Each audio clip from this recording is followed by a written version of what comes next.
listening to the Top Music Guitar Podcast, the show for guitar teachers to learn about the craft of teaching great guitar lessons that students love. If you're looking to start or expand your studio and make guitar teaching your full-time dream job, you've come to the right place. Each week, you'll get to hear from some of the top guitar teachers from around the globe and get their best tips and experiences so you too can build your own dream studio. I'm your host, Michael, and I've founded one of the top guitar schools in Australia, written a best-selling curriculum, and I mentor guitar teachers. I'm excited to share my expertise with you and the wisdom of all the experts we interview. Make sure to subscribe so you don't miss any future episodes. Let's get into it.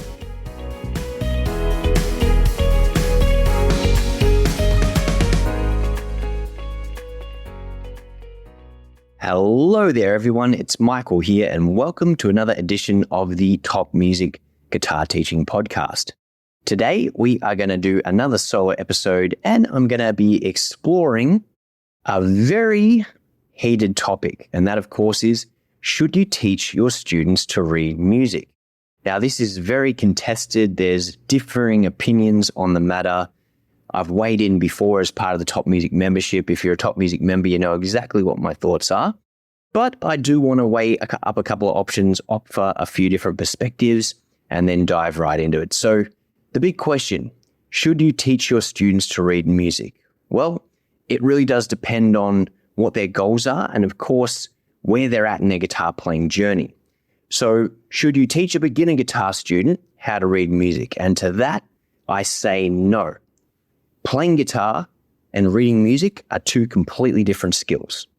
In the beginning, guitar is very difficult. It's overwhelming. You've got to coordinate your left hand squeezing or your fretting hand squeezing, your picking hand making a different motion completely, all at the same time.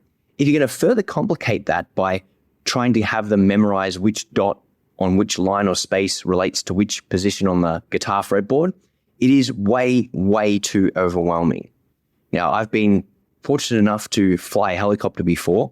If you've driven a manual car, the first day you drive a manual car is generally the worst day of your life up until that point. Very overwhelming.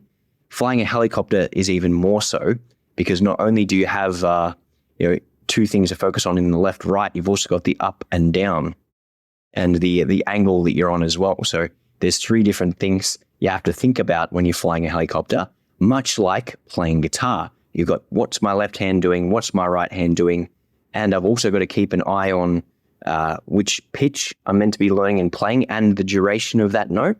It's just way too complicated. So no, I do not believe you need beginner guitar students to learn how to read music. In fact, the more time you spend trying to teach them what this dot means and how it translates to a note on the guitar, the more you're detracting from spending time on their basic muscle memory. If you're teaching a beginner, you need to run through their fundamentals, get them really good at picking, get them really good at fretting, get them coordinating some basic fret changes and melodies, and then come back and teach them how to read the notes, maybe a couple of weeks from that.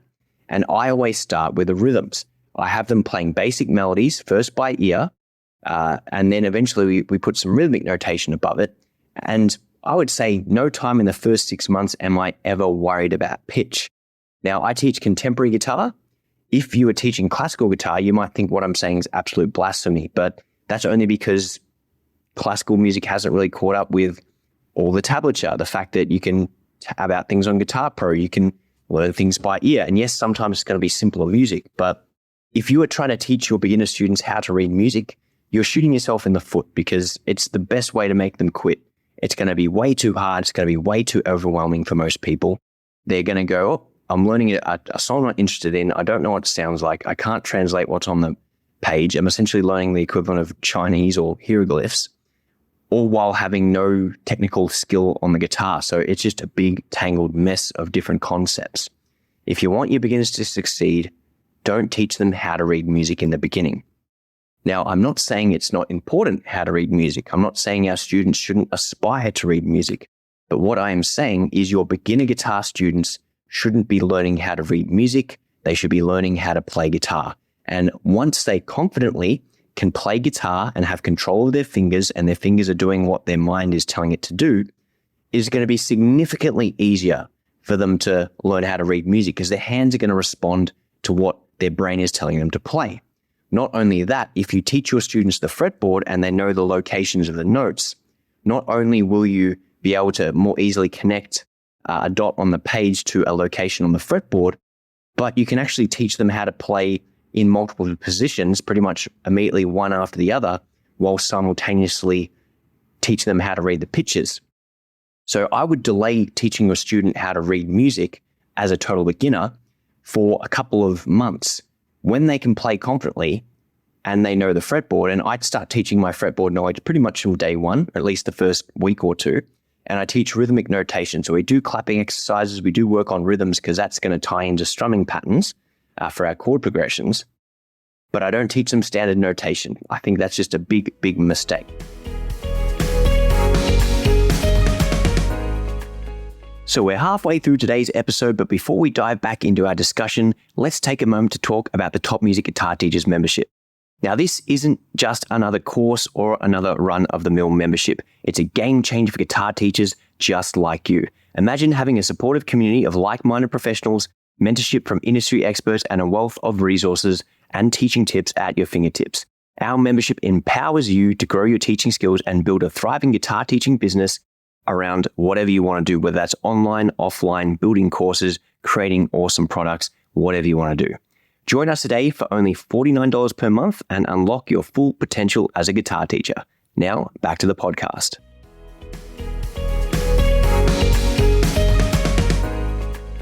Furthermore, unless your student has professional ambitions, they don't actually need to know how to read music.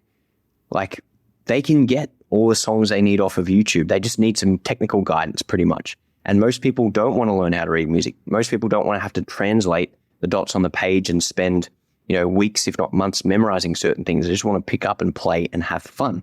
And the quicker and more efficient you become at getting them picking up and playing and having fun, the more likely they are to stick around. But if guitar becomes unnecessarily hard because they've got to translate, as we said, hieroglyphs before they can play something which sounds remotely like something they recognize, then you're doing yourself a great disservice, and it's just going to lead to students quitting prematurely.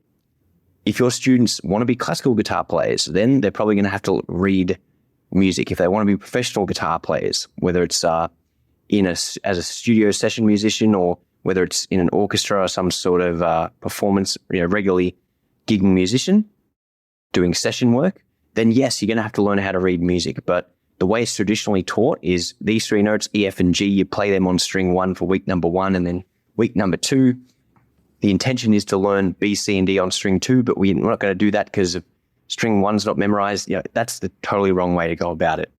The other way, guys, is to think about guitar actually has 3 different means of reading music. Yes, we can read standard notation, but we can also teach our students how to read chord charts, and that's something which is really, really underrated, is actually helping your students navigate their way around a song chart. Yes, they need to understand how to read the chords and the diagrams and how it translates and where to put their fingers, but just helping them navigate through a song using a chart or sheet music is really, really important. And while they might not necessarily be playing the melody notes, just being able to look at, that's a G chord going to a D chord to an E minor, here's a verse, here's the chorus, here's how we sort of navigate our way around. That is very, very important. That's something that I took for granted in my high school music classes and university, is how much emphasis they get you just on being able to read the music and follow along.